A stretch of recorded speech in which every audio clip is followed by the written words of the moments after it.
Welcome to another edition of reviewing the worst Japanese band names. I've got 10 Japanese bands or artists with terrible names, and we're gonna listen to their 3 most popular songs on Spotify to find out, is their music actually good? And then I'm gonna put them on a tier list, because that seems like the thing to do on YouTube. We're going in alphabetical order, so let's start with Creepy Nuts. Creepy Nuts is probably the most popular band on this list. Them, along with another equally dumb one we'll see later, have managed to be extremely commercially viable in spite of having some of the stupidest names possible. Anyways, their most popular song is Baka Majime. This is a pretty strange pop rap song with a very happy-go-lucky beat and quite a difference in vocal tone between the rap and the chorus sections. The singer sounds happy and melodic, which contrasts to the aggressive rapping from the member of Creepy Nuts. I had a weird feeling that the chorus sounded a lot like a Yoasobi song, so I looked, and this song is a collab with Yoasobi. That would be why. I'm kind of disappointed they didn't make the Yoasobi girl do some rap with them and just had her sing her verses in between the rap parts. This isn't even Yoasobi's song, and I'm still annoyed by how much it follows their songwriting formula. It's fine at first, but it gets very quickly annoying on repeated listens, just like a lot of things made by Yoasobi. Their next most popular song, Dayten, is another pop song, except this one's better. It's more fun and it's more catchy. The rapping is less aggressive than last song, and is instead more upbeat and bubbly here. The rapper in this group, Arshitai, has a very versatile voice, and that's a lot more on display with this track. It's very pop, but that's not a bad thing. It's better than the last song. It's a pretty fun time. Their last song for this vid is Nobushiro, which is definitely my favorite of the 3. I like the increased focus on rap here, and yet, in spite of that shift in sound, this song packs by far the best pop chorus of any of these tracks. That chorus packs some insane hooks that make it a super fun listen. The rapping alternates between melodic and choppy in a really nice way, and the beat is actually fantastic here. Like, this is one of the best pop rap beats I've ever heard. You could remove the great hooks and vocals, and this would still be a good song. I see why it's their most popular track. Creepy Nuts gets an A-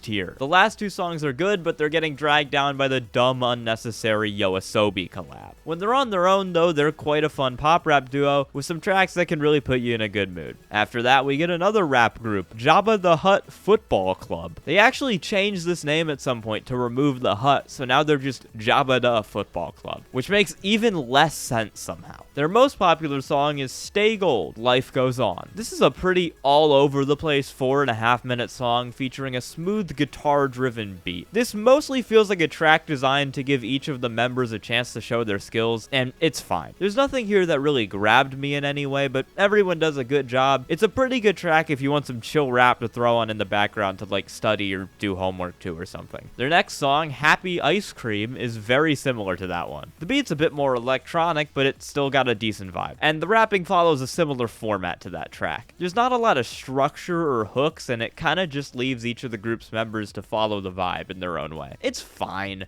but I'm not really getting anything from this that I don't already get from the first song. Touch the Moon is their 3rd most popular, and it's at least a little different. It's a bit more structured with a comparatively faster and harder hitting beat. There's also more of a chorus, but that chorus is very repetitive and kind of annoying. It does at least mix it up, but again, it's just kind of fine. Not really my thing. Jabba the Hutt Football Club gets a B-.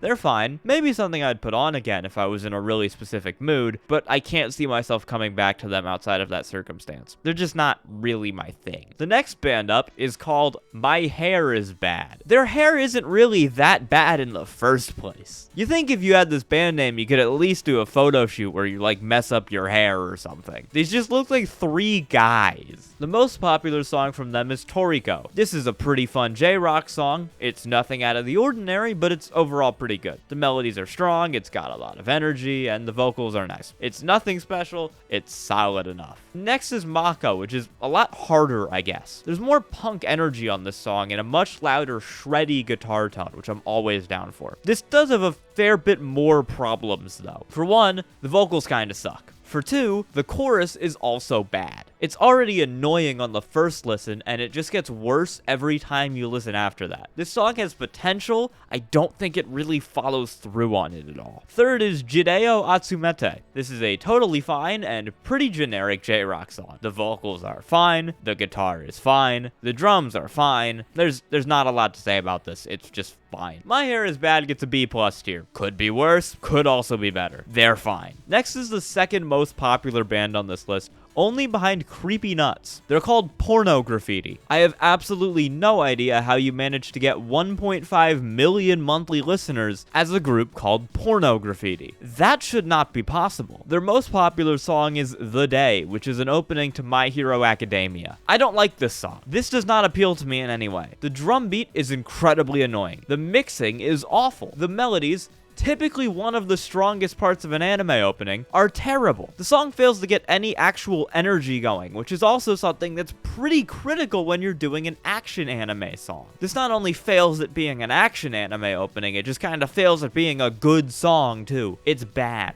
Look, I wanted to make this like a fun, light, uncontroversial video where I didn't get anyone mad at me and we all had a good time. With that said, it pains me to inform you that their second most popular song, Saudade, is also bad. The vocals alternate between being boring and drawn out and ballady, and the complete opposite where they're annoying and overly choppy. The instrumental is trying to be like tropical inspired, I think, but it doesn't really do anything with that outside of adding a bunch of really annoying noises into the mix. Doesn't like follow through on that theme or like carry it on in any way. It's just kind of annoying that it's there. This is a boring J-rock song. I don't like this either. The third song is the only Porno Graffiti song I've ever actually heard before. It's the Full Metal Alchemist opening, Melissa. It's a little better. I still don't really like it. The chorus is better than the other ones at least, and it's at least pretty energetic, which means it works decently as an anime song, but that can't really save it for me. I still just don't enjoy the vocals at all. The guitar tone is really annoying to me. The drums and the mixing are still terrible. I don't like this. I thought I'd like this band because they're a big anime rock group, and they're one of the more popular ones here. And you know, big anime rock groups tend to have at least some base level of quality to them. I don't like any of these songs. Porno Graffiti goes in bad tier. All these songs are annoying to me. You could torture me if you played them on loop. They've probably tried that at some prison somewhere. I am not a fan. Luckily, we can rebound from that sad segment with my personal favorite band name on the list, and really one of the poster childs for bizarre Japanese band names. It's Seagull screaming Kiss Her, Kiss Her. They're named after an ecstasy song, which makes it a little better, I guess. At least they didn't come up with it on their own, unlike whichever one of these two thought Porno Graffiti was a good idea. Their most popular song is Angel. Instead of anime rock, this is clearly trying to emulate like 80s to 90s American garage rock. That's clear all the way from the English vocals to the really rough tone going on with the riff. It's pretty solidly written and made, especially in the chorus. It's a good track. Next is No Star, which is fine, but lets me down in a lot of the things I liked about Angel. The vocals here are worse in every part, from the melodies to the English to the hooks. This also doesn't really stand out from any other garage rock song ever. Like, it's a really generic song for the genre. And their last one here is Down to Mexico. I think parts of this are good, but it doesn't come together as a full thing. Good parts. I like the riff they use in the first minute and a half of the song, and I think instrumentally it's pretty adept. Bad news. I don't like the structure here. It's very rambly, and that's something I rarely enjoy in a song. Also, the vocals are noticeably bad and annoying here. It also does a change to a different riff that I just like a lot less. This doesn't really work for me, and it's my least favorite of the three. Seagull screaming Kiss Her, Kiss Her gets a B-.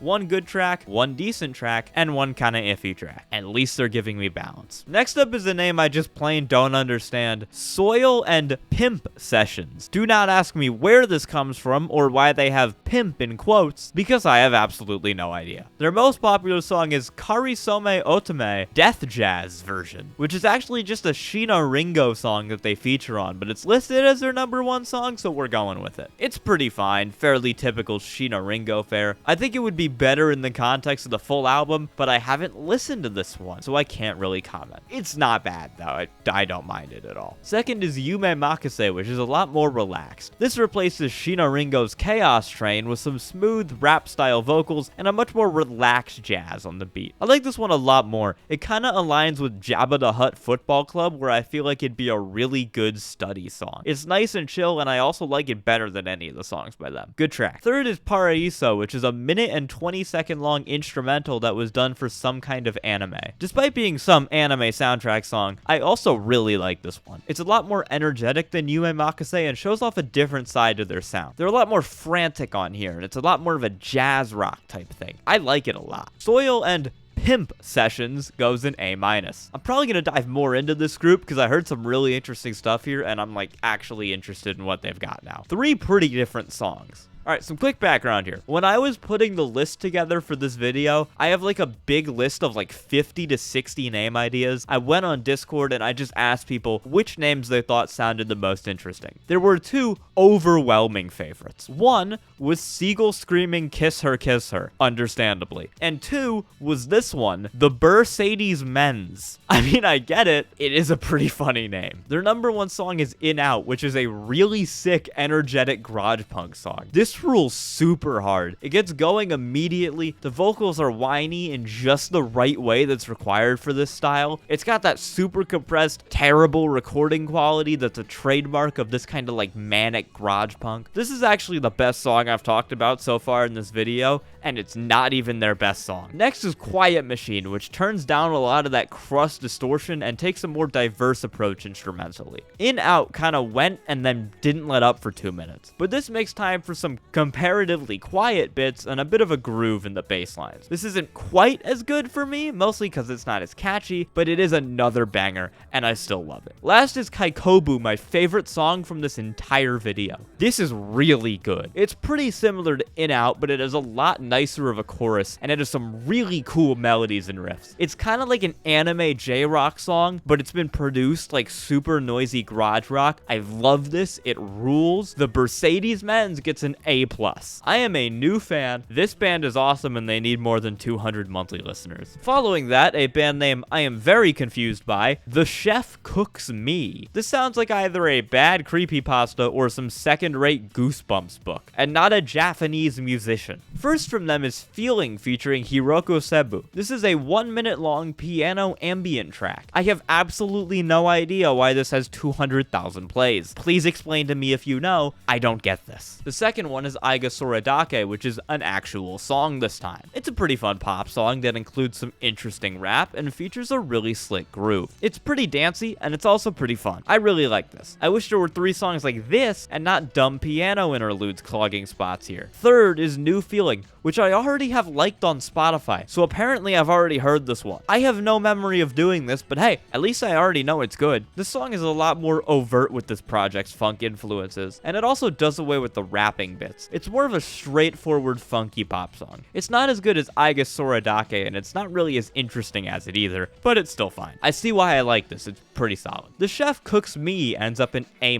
mostly based off the last 2 songs. I'm pretending that piano interlude just doesn't exist, because it's more convenient that way. Next up, another band that has gotten surprisingly popular despite their really stupid name. With 1.35 million monthly listeners, it's the Oral Cigarettes. Like, oral cigarettes as opposed to what? The Anal Cigarettes? Their most popular song is Kyoran Hey Kids, which is absurdly popular because it's the opening to Noragami, a popular anime I have not watched. It's actually a really good anime rock song, way better than the other anime rock band we've checked out in this video. This song is super catchy, boasting both an amazing hook and some great riffs. It's also got a lot of really fun energy, which you need for an anime rock song. I see how this is super popular. I really like it. Second, with 10 times less plays than that one, is Black Memory, which I also really like. It's another super energetic song that, while I don't think it's an anime opening, certainly has those vibes. It's got a big soaring anime chorus that it pairs with a super catchy post-chorus section, and it's another really good song from this band. And their third most popular song, Kizukeo Baby, incorporates some nice grooves, because it feels like every artist on this list has to have at least one song with either some kind of funk or some kind of generally groovy touches to it. It's more of the same stuff I enjoyed on their last few songs. Solid, energetic instrumentals that get propelled by really fun and catchy choruses. It's the anime rock template, but they do it really well. The Oral Cigarettes get an A+. I really liked all 3 of these songs. They're not as good as the Mercedes Men's, but this is another group that I'm gonna have to check out more, because it seems like they got a lot to offer. And in contrary to the Oral Cigarettes' massive popularity, our last artist for today has only 150 monthly listeners. We go deep for this. They're called Who the Bitch. I think that's a question, and I don't know the answer. Maybe go on Twitter and you can find a couple. Their most popular song is Hysteria, and it's a pretty good J-rock song. It's not the anime type like the Oral Cigarettes, but it isn't really too far off. Its best element is a really good chorus, and it features some cool sounding melodies. My big issue is that chorus is too frequent and there's not a lot of like other parts to the song. I still enjoy it though, it's pretty nice. Second most popular is Shinji Teru, and this kinda just sounds like a worse version of Hysteria. Like if I'd heard it without hearing that song first, I'd think it's fine, but it's pretty much just that song but worse. It's just generally too similar and also weaker, and also features some terrible percussion noise that sounds like one of them is repeatedly banging on a plastic bowl. It's not as good. Last song for this video, Gift. This is just kind of boring. It's too long, it's a slog, and it doesn't have any real standout moments you can grab onto. It just kind of churns and ends. It's not great. Kinda a disappointing end, especially after how good their first song was. Who the Bitch is kinda on that line between B+ and B-, but I'll slot them into B because at least I like the first song. So that's all I got. Let's run through our tiers real quick. In A+, it's the Oral Cigarettes and the Mercedes Men's. In A-, it's Creepy Nuts, Soil and Pimp Sessions, and The Chef Cooks Me. In B+, it's My Hair Is Bad and Who the Bitch, and in B-, it's the wordy band names with Jabba the Hutt Football Club and Seagull screaming Kiss Her, Kiss Her. And in bad tier, it's Porno Graffiti. Thank you for watching. Please yell at me in the comments about how Porno Graffiti is actually great. I'm sorry, I didn't want this to be that kind of video. Thank you for watching. Like, sub, all that really fun stuff. Bye!